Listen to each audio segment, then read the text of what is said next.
नमस्कार, hot topic में आपका स्वागत है। मैं हूं अखिलेश शर्मा। कांग्रेस ने लोकसभा चुनाव के लिए अपने उम्मीदवारों की दूसरी सूची जारी कर दी है। इसमें 43 नाम हैं। इसमें मध्य प्रदेश, असम, राजस्थान और उत्तराखंड की अधिकांश सीटों को शामिल किया गया है। जिन लोगों को टिकट मिला है उनमें मध्य प्रदेश के छिंदवाड़ा से नकुल नाथ, भिंड से फूल सिंह बरैया, टीकमगढ़ से पंकज अहिरवार, सबके नाम शामिल किए गए हैं। इसके साथ ही गौरव गोगोई को जोराहट से टिकट दिया गया है, वैभव गहलोत को जालोर से, मीरा गोस्वामी को गुवाहाटी से, राहुल कसवा जो कि बीजेपी से कांग्रेस में आए हैं इनको चुरू सीट से उतारा गया है।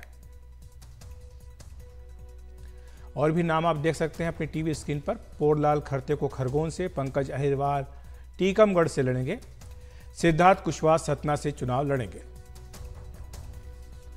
कमलेश्वर पटेल सीधी से, औकार सिंह मरकाम मंडला से, राजेंद्र मालवी देवास से चुनाव लड़ेंगे,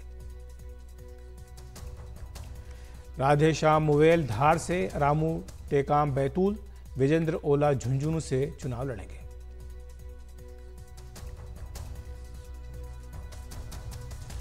तो ये सारे नाम हैं। गौरव गोगोई जोराहाट से, नकुलनाथ छिंदवाड़ा और फूल सिंह बरैया भिंड से चुनाव लड़ने जा रहे हैं।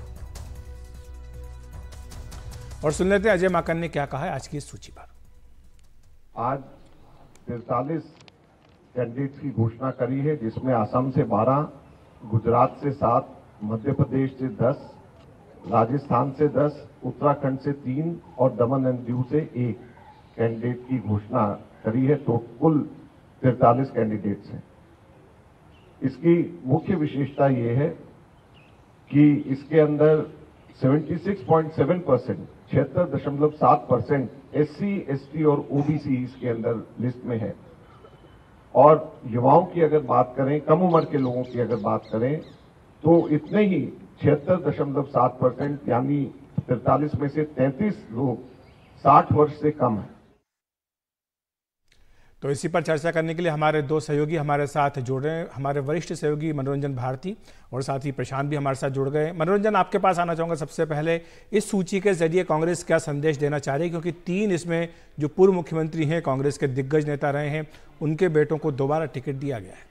जी हाँ, निश्चित रूप से यदि आप ये सोच रहे होंगे कि कई बड़े नाम आपको इसमें देखने को मिलेंगे तो वो इसमें नहीं है, लेकिन कुछ नाम जो है इंटरेस्टिंग है। चुरू आप जानते हैं, राहुल कसबा जो है वो बीजेपी छोड़ के आए।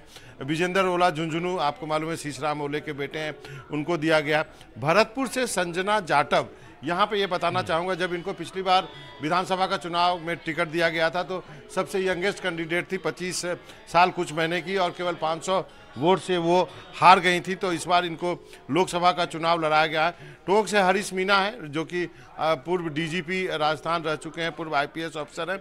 उसी तरह उदयपुर से ताराचंद मीना है, वो उदयपुर के DM रह चुके हैं। मध्य प्रदेश छिंदवाड़ा आप जानते हैं, और भिंड से फूल सिंह बरैया अभी भी विधायक हैं, लेकिन याद होगा कि उन्होंने कहा था कि कालिक पोत लूंगा, उसके बाद जाके बीजेपी यदि 50 सीट से ऊपर आई तो कालिक के टीके जरूर उनको लगाने पड़े थे। हाँ, बिल्कुल। हमारे साथ अमिताभ तिवारी जी भी जुड़ गए हैं, राजनीतिक विश्लेषक। अमिताभ जी, आप किस तरह से देख रहे हैं सूची को? पहली सूची आई थी 39 की, अब एक बार फिर से कांग्रेस ने, लेकिन दिग्गज नाम जो है ज़्यादा इसमें दिखाई नहीं दे रहे हैं। कोशिश जरूर कांग्रेस की है कि जो बड़े नेता हैं वो चुनाव मैदान में उतरें। जी, राजस्थान से तो 2 नाम मिसिंग है, अशोक गहलोत और सचिन पायलट का। तो कहीं ना कहीं ये एक इंडिकेशन भी है कि शायद वो लोग खुद जो है इस बार चुनाव नहीं लड़ना चाह रहे हैं, क्योंकि हवा जो है वो कांग्रेस पार्टी के फेवर में नहीं दिख रही है। पहली बात तो ये है। आज के प्रेस कॉन्फ्रेंस में आपने देखा होगा कि अजय माकन जी ने 75 या 76% SC, ST, OBC माइनॉरिटीज की बात करी, क्योंकि पिछले लिस्ट में वो नंबर सिर्फ 61%। तो कहीं ना कहीं जब राहुल गांधी बार बार ये बात कर रहे हैं कि 90% लगभग SC, ST, OBC माइनॉरिटी हैं और उनका एक स्लोगन है जितनी आबादी उतना हक, तो उसमें कहीं ना कहीं कांग्रेस पार्टी अपने ही लिस्ट में पीछे दिख रही, क्योंकि 90% लोगों को या उन समुदायों से उसने टिकट नहीं दिया है अभी। और जहां तक रिपीट MPs की बात करें तो अभी इस लिस्ट में तो ज्यादा सिटिंग MPs थे ही नहीं कांग्रेस पार्टी के पास। नकुल नाथ जी को छोड़ दिया जाए और एक भाजपा से जो लीडर आए हैं राहुल कसवाना, उनको टिकट दिया गया है। तो मोस्टली अभी तक अगर दोनों लिस्ट को देखें तो सारे सिटिंग MPs लगभग रिपीटेड हैं। दो तीन को छोड़ करके, जो कि बिल्कुल ही भिन्न स्ट्रैटेजी है बीजेपी से, क्योंकि बीजेपी ने अभी तक लगभग 29% लोगों का टिकट काटा है। अगर टीएमसी की भी लिस्ट देखें तो लगभग 1/3 लोगों का टिकट कटा है। लेकिन अभी कांग्रेस पार्टी जो है अपने सिटिंग एमपीज पे दांव जो है वो लगा रही है और बहुत जमींदार जी, माफी चाहूंगा, समय की थोड़ी कमी है। आपका शुक्रिया हमारे साथ जुड़ने के लिए, विस्तार से बताने के लिए। इस कांग्रेस ने आज जो उम्मीदवारों का चयन किया उसके लिए क्या आधार चुना है। वक्त एक ब्रेक का, ब्रेक के बाद तुरंत हाजिर हो रहा है।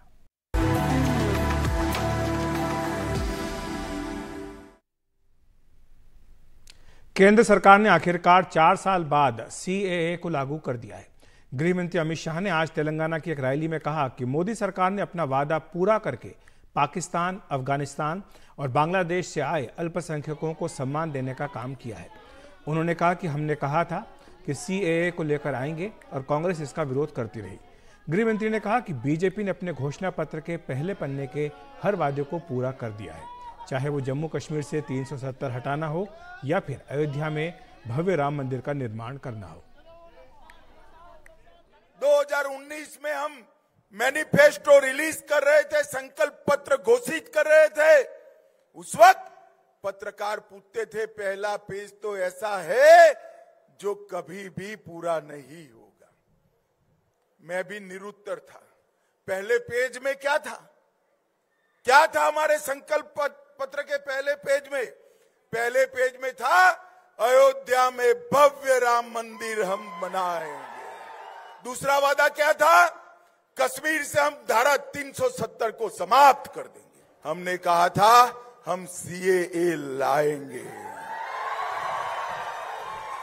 हिंदू, बौद्ध, जैन, ये सारे सिख, ये सारे लोगों को नागरिकता देकर उनका सम्मान करने का काम नरेंद्र मोदी जी ने किया। लोकसभा चुनाव से पहले बीजेपी ने हरियाणा की कमान मनोहर लाल खट्टर से लेकर नायब सैनी को सौंप दी है। बीजेपी ने पिछली सरकार में सहयोगी रहे दुष्यंत चौटाला की जेजेपी से भी किनारा कर लिया है।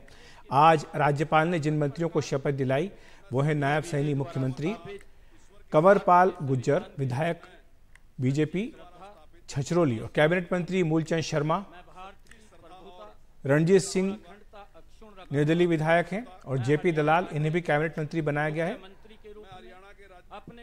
डॉक्टर बनवारी लाल को भी कैबिनेट मंत्री बनाया गया है। खास बात यह है कि पिछली सरकार में नंबर 2 रहे अनिल विज की छुट्टी कर दी गई है।